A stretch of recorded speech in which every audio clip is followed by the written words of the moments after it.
Hello friends, welcome to my channel, and today's topic is important question of metals and non-metal, which are very useful for all the competitive exam as well as classes of 8th to 12th. So these are very basic question of metal and non-metal. So let's get started with the question. So first question is the metal that is liquid at room temperature. Metal जो कि liquid होता है room temperature में, answer is mercury. और non metal जो कि liquid होता है रूम टेम्परेचर में वो है bromine. Second question, the purest form of carbon is, carbon का प्योरेस्ट फॉर्म होता है, answer is diamond. Third question, nature of oxide of non metal. Non metal का ऑक्साइड कैसा होता है? तो नॉन मेटल का ऑक्साइड होता है एसिडिक. नॉन मेटल का ऑक्साइड होता है एसिडिक, और अगर मेटल बोलता है तो मेटल का ऑक्साइड होता है बेसिक. ऑपोजिट होता है, नॉन मेटल का ऑक्साइड एसिडिक एंड मेटल का oxide is basic. Fourth question, which non metal is use as an antiseptic. कौन सा non metal as an antiseptic use होता है? Answer is iodine. Fifth question, coating of a metal with non corrosive metal like zinc to prevent it from corrosion, the process is called as galvanization. किसी भी metal को एक दूसरे metal जो less reactive है उसके साथ उसकी प्लेटिंग करना to prevent it from corrosion, जंग से बचाने के लिए, जैसे कि आयरन की कोटिंग जिंक से करते हैं, तो process is called as galvanization. Sixth question, which metal is the best conductor of heat and electricity. कौन सा मेटल बेस्ट कंडक्टर है हीट एंड इलेक्ट्रिसिटी का? Answer is silver. Seventh question, which non metal is use for purification of water. कौन सा non metal use होता है water के purification के लिए? Answer is chlorine. Eighth question, the property of a metal by which metal can be beaten into a thin sheet. Metal जब thin sheet में इसको चेंज करते हैं by beaten, the property is called as the malleability. Ninth question, the property of a metal by which they can into thin wires.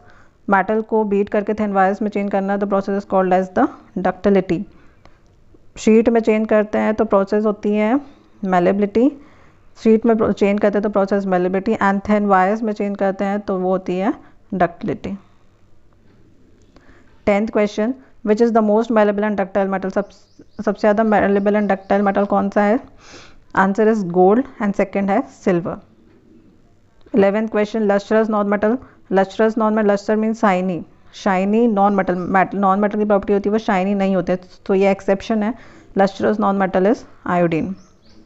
12th question, the most abundant metal and earth crust. सबसे ज़्यादा पाया जाने वाला metal earth crust में कौन सा है? Answer is aluminium. और अगर एलिमेंट बोलें तो सबसे ज़्यादा ऑक्सीजन होता है, then silicon, then aluminium. Metal is aluminium and element is oxygen. 13th question, the element which cannot be rolled into wires. ऐसे एलिमेंट जो कि वायर्स में रोल नहीं होते उसको बोलते हैं non metals. Non metals cannot be rolled into wires. 14th question, name the metal which is found free state in nature. Free state में पाया जाने वाला मेटल कौन सा है? मेटल बोल रहे हैं, answer is gold. 15th question, name the naturally occurring metal with the highest atomic number. Metal जिसका हाइएस्ट एटॉमिक नंबर है, आंसर इज यूरेनियम. और यूरेनियम का एटॉमिक नंबर होता है 92, और भी उसके आइसोटोप्स होते हैं जैसे यूरेनियम 238, 235, ये सब उसके रेडियो एक्टिव आइसोटोप्स हैं. 16th question, which is the most reactive metal in halogen family. Halogen family मतलब फ्लोरीन, क्लोरीन, ब्रोमीन, आयोडीन, तो इनमें सबसे ज़्यादा रिएक्टिव कौन सा है? Answer is fluorine. 17th question, name the naturally occurring metal that does not corrode easily. Naturally occurring metal जो atmosphere में करोड मतलब जंग नहीं पकड़ता, answer is gold. 18th question, element that shows the property of metal as well as non metal. ऐसे element जो कि metal की प्रॉपर्टी और नॉन मेटल दोनों की प्रॉपर्टी शो करते हैं वो होते हैं metalloid. Example is boron, silicon, arsenic, germanium, polonium, ये सब मेटलॉइड है. 19th question, the metal with the highest melting point. Metal जिसकी सब हाइएस्ट मेल्टिंग पॉइंट है वो है tungsten. Metal that which has the highest melting point is tungsten and lowest is mercury. Highest is tungsten and lowest is mercury. 20 question, which metal is used for reducing agent to obtain the iron from iron oxide is thermite process. कौन सा metal use होता है as a reducing agent in thermite process? Answer is aluminium. 21 question, name the metal which can be cut with a knife. metal जो कि easily cut हो जाते हैं with a knife से, answer is sodium and potassium. 22 question, which metal is used in ordinary thermometer, manometer and barometer. Thermometer, manometer, barometer में कौन सा metal use होता है? Answer is mercury. 23 question, which gas is produce when metal react with acid. Metal जब acid के साथ react करता है तो कौन सी गैस प्रोड्यूस होती है? Answer is hydrogen. 24th question, the extraction of metal from their ore and then refining them for use is known as metallurgy. Metal को एक्सट्रैक्ट करना ओर से, क्रूड ओर से, फिर रिफाइन करना ताकि उसका प्रॉपरली यूज़ कर सके, तो process called as the metallurgy. 25th question, which non metal is use in firework. Firework में कौन सा नॉन मेटल यूज होता है? आंसर है sulphur and phosphorus.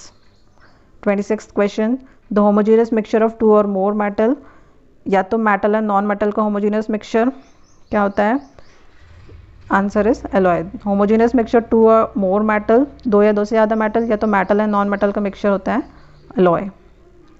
27th question, allotrope of carbon which is a good conductor of electricity. Carbon का allotrope जो कि good conductor है इलेक्ट्रिसिटी का, answer is graphite. 28th question, which metal is use as a yellow pigment for road science and markings. Roads में देखा होगा, road के side में बोर्ड्स लगे होते हैं जिसमें वाइट और येलो पेंट होता है, तो वो पेंट होता है लेड का. लेड का पिगमेंट यूज होता है for road science and markings. 29th question, lightest metal on earth, सबसे हल्का मेटल अर्थ में कौन सा है? Answer is lithium. मेटल बोला, lightest metal on earth is lithium. Non metal which are 30th question, non metal which are use for fertiliser as fertilisers for plant growth.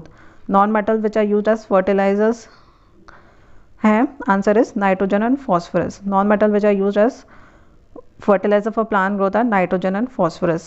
So here are all the 30th question. I hope you like this video. If you like, please like and subscribe my channel. Thanks for watching this video. Bye bye.